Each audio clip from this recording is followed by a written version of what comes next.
On va démarrer aujourd'hui un civet de cerf à la belge. Pourquoi un civet de cerf? C'est simple, écoute, j'ai la chance d'avoir des amis. J'ai un ami qui m'a ramené du cerf ce week-end, j'avais une belle épaule. Là, j'ai fait du vrai zéro déchet, hein. Par contre, pas de couilles, on a tout désossé. J'ai préparé du civet, j'ai pour faire du pâté. J'ai mis mariner des morceaux pour faire mes barbecues cet été. Les os, j'en ai fait un fond qui est là en train de réduire. Et les os, après cuisson, je les ai gardés, j'ai donné au chien du voisin. Donc là, c'est vraiment du zéro déchet. Soit. Pour faire notre civet à la belge. Pourquoi à la belge? Tout simplement que j'ai envie de mixer 2-3 recettes qu'on fait typiquement en Belgique, comme les carbonades à la flamande, les boulets de liège. Donc pour ce qu'on va faire, on a besoin de ragoût de chevreuil, pardon, de cerf, excusez-moi, d'oignons, de carottes. Alors les carottes, je les ai taillées en sifflet, on appelle ça. Du thym, de l'ail, du laurier et des baies de genévrier écrasées. Un peu de beurre qui est déjà dans ma poêle, un peu de l'huile de pépin, c'est ce qu'il y a de mieux. La pied de bœuf brune, le péquet, de la farine pour lier et la moutarde pour donner un petit coup de couille. Allez, on va attaquer la coloration. Alors oui, je marine pas mon gibier. Ça, c'est ce qu'on faisait il y a 40 ans. C'est vraiment rare maintenant qu'on marine un gibier. On a de beaux gibiers qui sont superbes, surtout quand il est frais comme ça. Ça vient pas de je sais pas quel pays. Pas besoin de mariner, vous allez voir.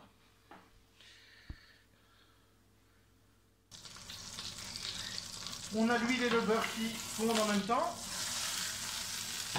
L'huile pour la belle coloration, le beurre pour le goût et pour la liaison, car on mettra de la farine, on va singer à la farine après, qui permettra de lier notre civet. Donc voilà, je mets mon ragoût en cuisson. Donc ici, on va faire une coloration pour bien concentrer les goûts. Donc ici, la viande vient de l'épaule. C'est pas mal d'avoir l'épaule, parce que là, il y a des morceaux avec pas mal de collagène qui va donner ce qu'on aime au civet et au ragoût. Là, il ne faut pas trop bourrer sa poêle hein, pour avoir de la jolie coloration.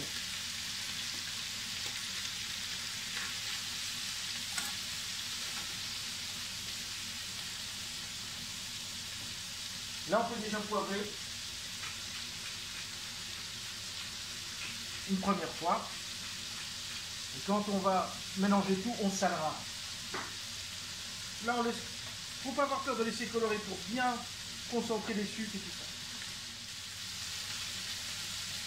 Voilà, ça colore bien. Allez, on retourne tout ça.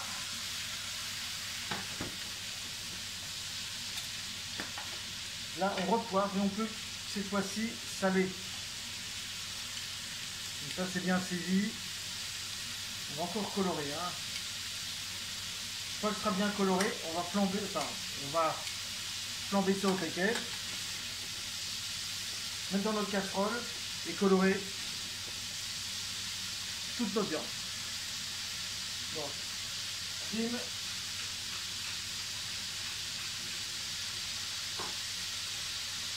Et on sale.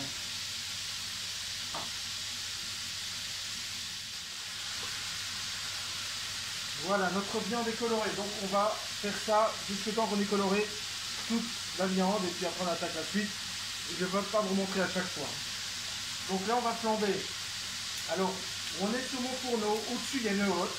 Même si je la nettoie souvent, il y a toujours un peu de graisse dans une hotte. Ce que je vais vous expliquer, vous allez mettre l'alcool, attendre un peu et flamber. Si vous mettez beaucoup d'alcool, ça va flamber direct, monter dans votre hotte et c'est feu de maison assuré. Donc, là on a mis notre alcool, on ramasse tout ce qui est là et on y va. Voilà, on flambe pour qu'il y en ait partout. Vous voyez? Autrement vous flambez direct, grosse flambée dans la hotte, la graisse prend et c'est fini. Voilà, ceci. On va déposer dans notre casserole. Je vais donner un petit coup ici direct. On attaque, un peu d'huile, un peu de beurre et on continue. Voilà, c'est la dernière. Elle a été flambée. On retire. Et là, on garde toujours la même poêle. On va y remettre une petite noix de beurre. Petite. Je vous rassure, ce sera petit. Pendant qu'elles font, j'ai oublié un ingrédient. C'est le sirop de liège. On le mettra tout à l'heure. Je suis oublié de vous le dire. 1000 excuses. Voilà, on fait fondre le beurre. Dans la poêle où on a tout coloré. Et on va y ajouter nos oignons,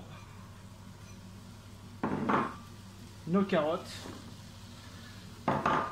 le thym, l'ail, le laurier et les baies de genévrier. On va bien faire revenir tout ça. Et ça aussi, on assaisonne.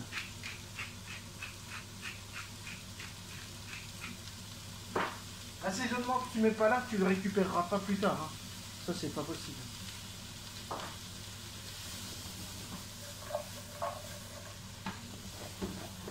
Comme ça, on va ramasser tous nos sucres. On ne perd rien. Vous voyez, 100 mètres de mouvement.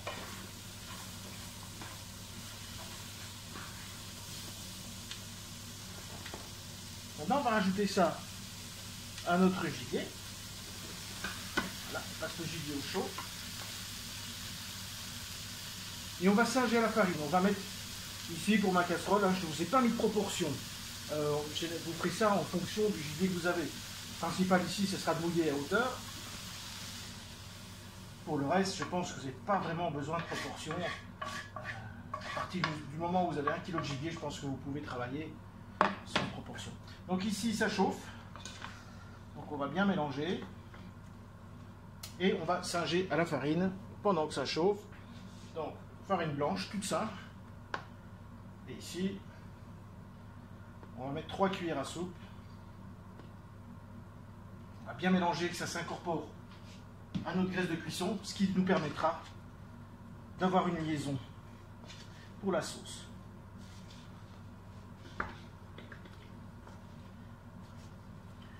Donc, on va faire bien chauffer. Ici, on peut remettre un petit trait de péquet tout frais. Et là, on peut y aller franco. Pardon. J'étais un peu franco. Voilà. Et là, on mouille avec notre bière, notre pied de bœuf.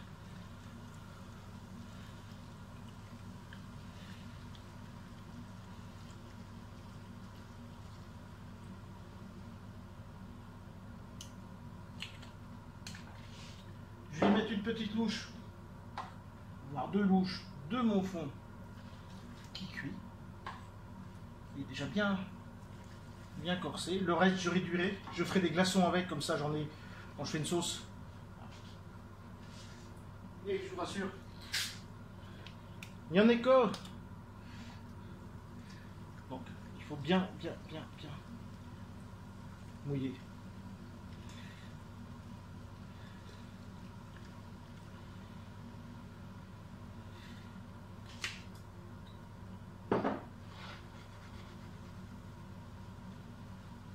On va rajouter direct brut de coffrage et on gardera pour tout à l'heure pour regoûter une cuillère de sirop de liège. Et ici j'ai l'équivalent de 3 cuillères à soupe de moutarde. Donc quand vous faites 1 kg de viande, vous mettez une belle cuillère à soupe de moutarde. Ça c'est selon les goûts. Maintenant on va laisser bouillir.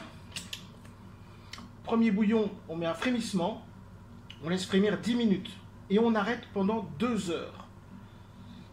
Ça permettra à la viande de mariner un chouïa sans que vous ayez les soucis de la marinade, c'est-à-dire égoutter la viande. La viande ne colore jamais convenablement après. Mais les 2 petites heures leur font du bien à tout le monde. Ça fera du bien à la viande, ça fera du bien à la sauce. Donc voilà. Là, donc, je répète, Premier bouillon, je descends ma température et je laisse frémir. Après, repos pendant 2 heures. Voilà, la viande a reposé 2 heures.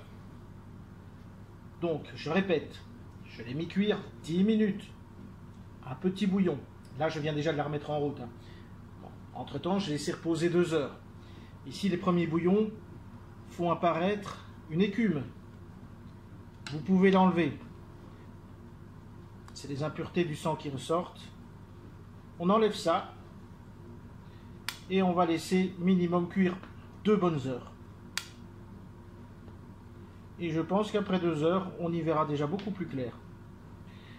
Voilà. Bon, j'achève d'enlever ça. Et je mets en cuisson à frémissement pendant 2 heures. Couvert, hein.